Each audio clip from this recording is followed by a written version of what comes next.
Does this resonate with you? You've achieved a level of success and yet you feel there's more. Some days you think, is this all there is? Or you feel like there's something missing, or you're not doing all you should be doing. You want more clarity in your life. This is a common statement for us of the clients we have that chose to engage a coach.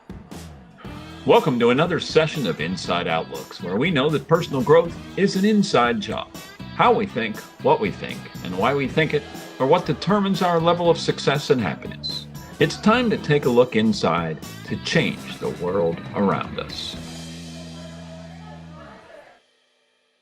And today, Dave, Daryn, and myself are going to discuss it. So let's start with an introduction of the three of us. Dave Gorham spends his time being Dave, the unapologetic, authentic, this is who I am Dave. He listens to his gut, his heart, and his mind to determine which is speaking truth in the moment.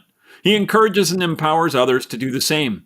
Dave is a mindset coach with an extensive background in marketing, advertising, and business management, and he's driven by a passion to help people show up like a superhero and beat the crap out of those unavoidable villains that taunt us daily. Matthey Walley is a creative soul, a wizard of words, a world traveler, and he's often called a Renaissance man. As a performer, leader, coach, writer, poet, and Christian, Matthew has a zest for life and every adventure that comes with it. As a mindset coach, Matt combines his love for people with a strong passion for helping highly motivated individuals to exceed their own expectations. He also strives to be just a little bit better than Dave. Today we welcome our guest moderator, Daryn Vucelik. Daryn is a leader, entrepreneur, real estate investor, high-minded thinker, and a Pisces who rarely feels like a fish out of water. She feels equally at home, immersed in an environment where she can learn from others, as she does when she's leading individuals to greater achievement through training and coaching. Daryn doesn't really know what to make of either Dave or Matt, but she's a leader and an entrepreneur in her own right, and she is here to keep this shit in line. All right, our topic today is clarity, and I want to dive into why people want clarity and what they mean when they say that they're looking for that. I think we hear from so many people who are enlightened or successful or powerful about these moments of clarity or that they've achieved clarity. So a lot of people, I think, are seeking clarity. And I think a lot of people who choose to work with a coach are looking for clarity. So what do the two of you make of that? When someone tells you, I'm looking for clarity, or how do I find clarity? Where does that come from? For me, it might not even come from a lack of clarity. It comes from a desire to move forward. I think that's the first thing that they're talking about.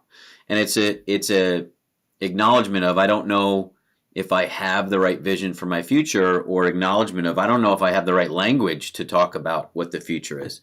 Matt and I were talking about, we were just bullshitting before, and something came up about, what were you doing 5 years ago?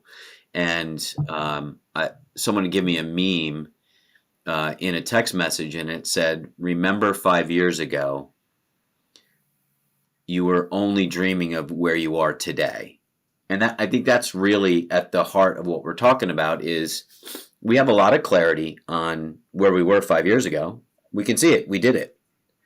And the idea that the clients don't have clarity, I think, is that underestimates their awareness of who they are. They just need to find who they are again. Matt, you were talking about future self, and I think you talk about that a lot.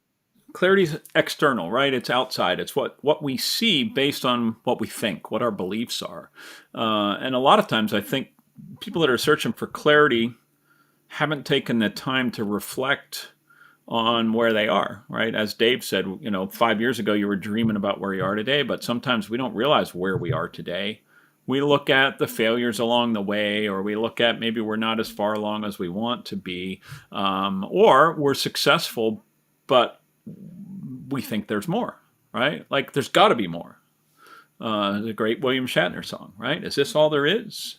And so that clarity is, to me, most of the time, that clarity is going to come from awareness, right? And the only way you're going to get awareness is to really look at what it is that makes up where you are, right? You are here, we know that, but what does that mean? How did you get here, and where are you going? Yeah, some of the things that you're talking about in an exercise with clients, right? So I relate it back to clients that had either were able to articulate, I want more clarity, or I want clarity, or some of them that said at post coaching relationship, I gained clarity. It reminds me of some of the exercises on gratitude or thankful list, right? The idea that you're actually taking in the present moment some awareness to what you appreciate. That's a lot of what, the books that we read about gratefulness and it tends to start to be repeated and then get a little trite. Like it's almost like, be grateful for what you have, almost denying any kind of negativity. When the reality is, if you just go in hindsight, we were talking about the 5-year effect, it's really looking at the benchmarks that brought you to where you are today. Question is, are you where you wanted to be? Right? At some point you were thinking about where you were going to be 5 years from now. Even if we're not thinking about it, we're driving towards it because, time's linear. So we're going to get 5 years ahead. The idea of being grateful and appreciating, say, what you've done to accomplish certain things, that's valuable. It's almost in a foundational aspect where you're building a foundation to remember, oh shit, I planned this. Even if we don't remember, we're talking about topics for the podcast and reviewing where we started. Going back 8 months ago, I'm looking at how much work we've done to just get to here. And, we have a normal tendency, even us, to say, well, we're not as far enough along as we want to be. That doesn't give the respect of what you've done in the past enough, right? Well, how many times, and I know we've been through this as coaches, and I'm sure Darren's been through it as a leader as well, but, how many times are there people that talk about exactly what we're talking about? I haven't accomplished enough, or I'm not where I thought I'd be. And then we're the ones to remind them of how much they've actually accomplished. Yeah. Yeah. Right. And because how often do we stop? And I know I just went through this in the last month of going, wow, I've been criticizing myself for what I haven't accomplished and looking at what I haven't done or where I haven't gotten to. And I've forgotten about all the things I have accomplished. Yeah. Right. Like my aha was watching the Marvelous Mrs. Maisel. In the last episode, they're standing on the stage of Carnegie Hall. And I had this huge aha because I sang at Carnegie Hall as a soloist 3 times in my life. But I've forgotten all that stuff, right? I forget these major things in my life that I've actually accomplished. I've just put on the shelf because I don't see them now, right? I don't see how they fit into my world now unless I stop and look at that kind of stuff. And so it's sometimes that external voice that helps bring the internal clarity because we see it differently. Yeah, I think some people might hear that differently and think, well, if I'm going to remember those things, it's just about ego. Or if I'm going to remember those things, it's about living in the past.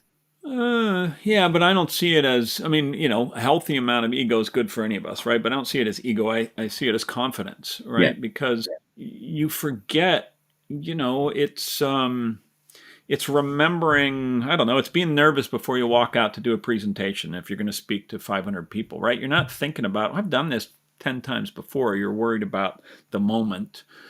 Sometimes we don't have clarity today based on the past. How about a relationship? Let's look at that. How many relationships, there's 3 of us here. Raise your hand if you've ever ended a relationship and then looked back and remembered the good times, thinking, oh, maybe I shouldn't have ended that. Right? We don't remember the negative, as much as we remember the positive. And so the opposite is true. When we look back in those things, we tend to remember the negative. Why is that? For ourselves. Yeah. Right? Yeah. We remember, I didn't do this, I didn't get that done. Instead of remembering, wow, I was able to, One thing I heard recently is you can't connect the dots looking forward. You can only connect the dots behind you. And the way that you connect those dots, I think, has to do with where you stand in clarity of the present and where you want to go. Because you can frame those dots however you want. I can look back at past relationships and say, like, well, here are all the things that were so wonderful about it. if I've decided I'm going to feel sad today and I want to regret that and miss that, right? But if I want to say, I want to use it as a learning experience because I want to have a better relationship next time, then when I start to look back and try to connect those dots, Yeah. I'm looking at it from a different perspective. So I think, I guess what I'm hearing is clarity really comes in three parts. We have clarity of past, present, and future. I think that a lot of people, when they think clarity, they really want clarity on future, like what I want, where I'm going. And I think in coaching, we also talk a lot about clarity in present and clarity in past. How did we get to where we are right now? And I'm curious to hear from you guys. One thing that we've talked about in coaching is understanding core values and how that brings clarity. Understanding your values, in my opinion, is understanding your unique perspective and your priorities in the world. And And I that's think the clarity. priorities is a big part of that, right? Because if something doesn't align with your values or your standards, you only know it if you reflect on it or if it causes you a problem, right? If you Yeah. don't think about it ahead of time. I always will remember a story from Andy Stanley, who talks about, he talks about your standards and your values. And if you have a certain set of values, there's a man who goes, his values are, his top values are his family, right? His marriage. He wants his kids to respect him. He wants his marriage to be strong. He goes to Vegas, right? And he's out there with the guys, and the opportunity arises to have a one night affair, right? If he does it, how does that affect his values, right? It can eliminate his kids respecting him forever. It can eliminate the marriage. It can eliminate all those things because it doesn't align with his values, right? And so it's in that moment, if you don't stop to go, okay, how does this align or not align with my values? Those are how we get off the road, right? We go through the guardrail and over the cliff because we're not paying attention. Yeah. Which is where the things like journaling and those kind of things, reflection and preparation. That's reflection past, preparation future, right? We So just Yeah. when live we in the moment. talk about wanting clarity or seeking clarity, you've reached a point in your life where you're like, okay, it's time for me to get clear. And I will tell you guys, when I'm doing some research on clarity, I love this quote here: confidence without clarity is always disaster. Because Matt, you spoke to ego and you spoke to the importance of it's okay to be confident. And I think clarity breeds confidence, and that's a good thing. But I'm a client, I'm a person, an executive, I'm anyone, and I say, okay, it's time for me to find clarity. What action step do I take? How can I start to find clarity in my life? I think to come back to your first question, which comes into the second question, is the core values, statement or just subject matter, that we don't even know what our core values are until we claim them, right? We're walking around with them intuitively, either in opposition of them or in alignment with them, until we actually have some language around it and some foundation. We can't have clarity on what our core values are. So the idea of like, what do you do next, brings to mind a statement that I'll make with a lot of my clients about any good idea. Like there's a finite amount of time in the day. How does one successful person have used 24 hours in the day much more advantageous than, say, a less successful person using those same 24 hours? Someone will look at it and say, well, yeah, but I don't have the time to do that good idea. The question isn't about the time or the good idea. It's about what your core values are. What's your priority? So if you know what your core values are, you can align that value with the priority, to Matt's story about going to Vegas and having something subvert your value, and your choice to do it or not do it gets you back to thinking about that value and how do I align. So there's 1,000 things to do in Vegas, that being one of them. Okay, as an idea, it can be looked at as, I can do it or not do it. Why? Right? There's 1,000 other things to do in Vegas. I can do it or not do it. Why? right?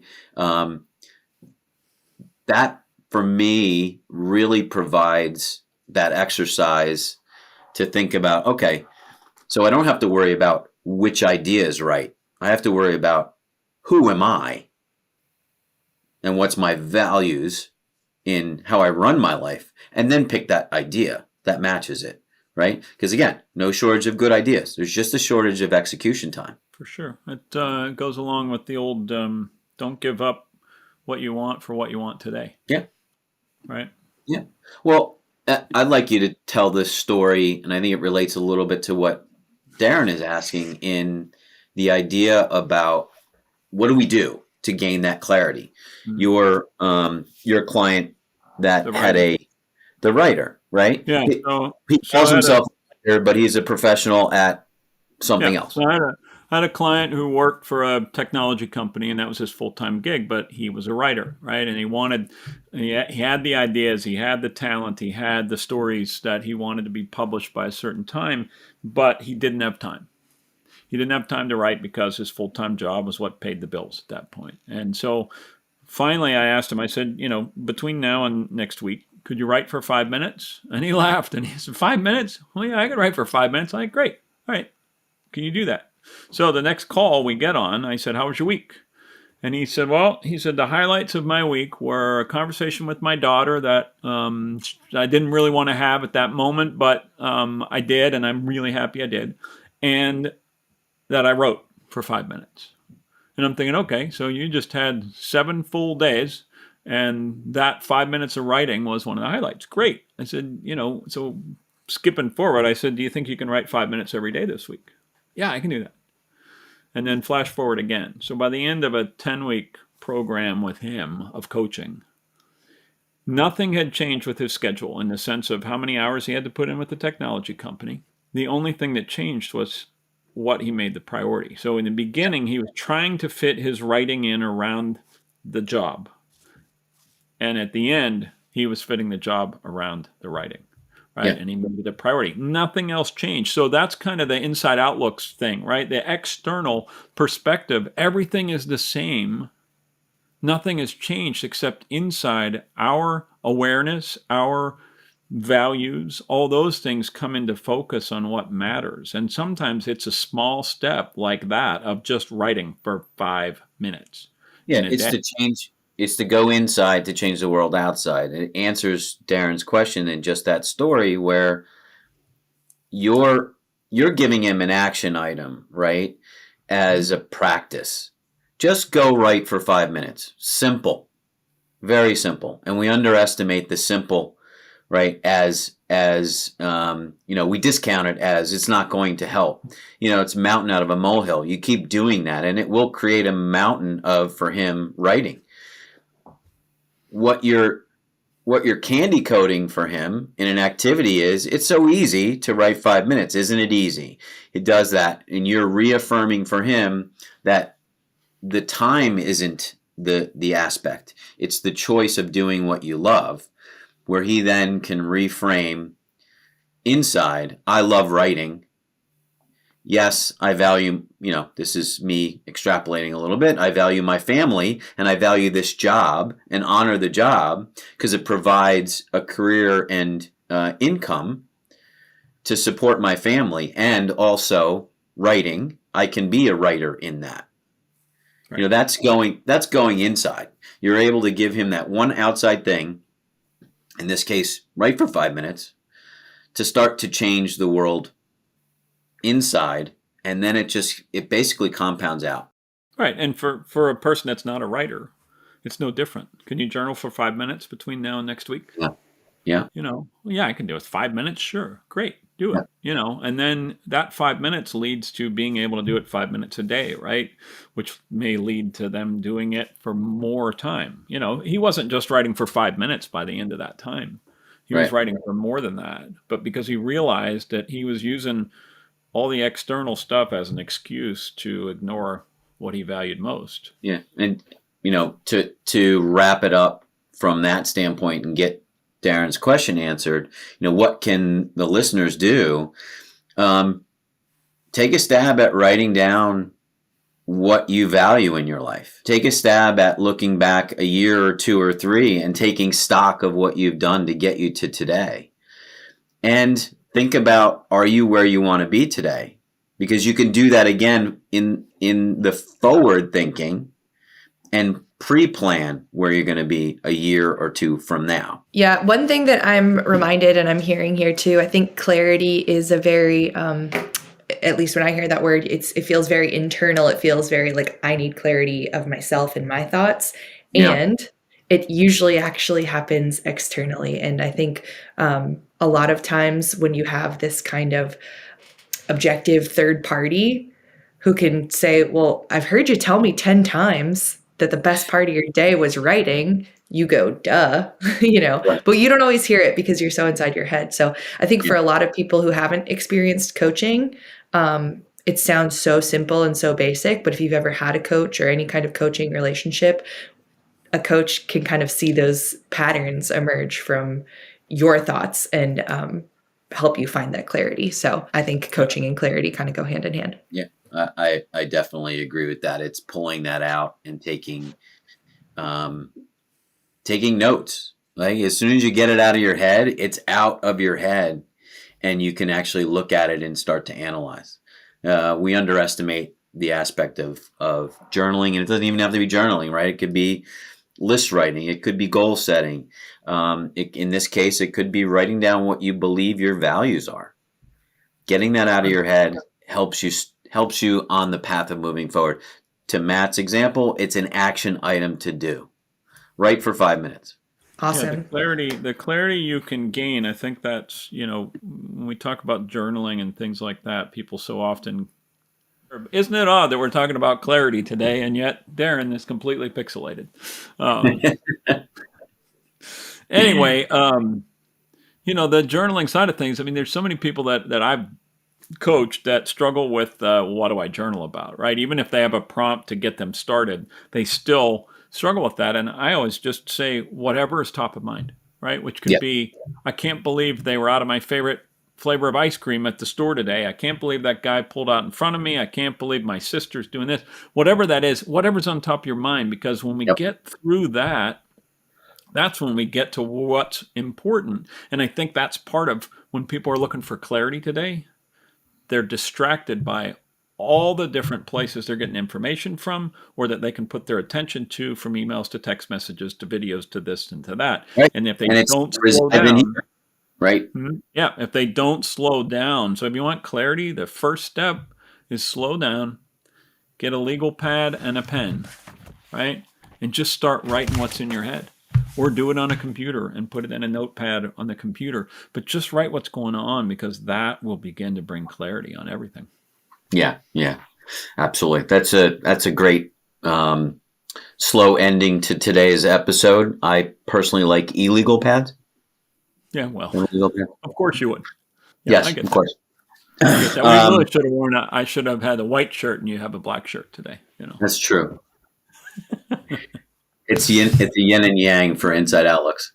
Yeah. All right. Well, that's it for today's episode of Inside Outlooks. Thanks for listening, and thanks to Daryn for guest moderating and joining us today. Peace out. Peace out. Thanks for listening, and remember, your outside world is an inside job. See you next time.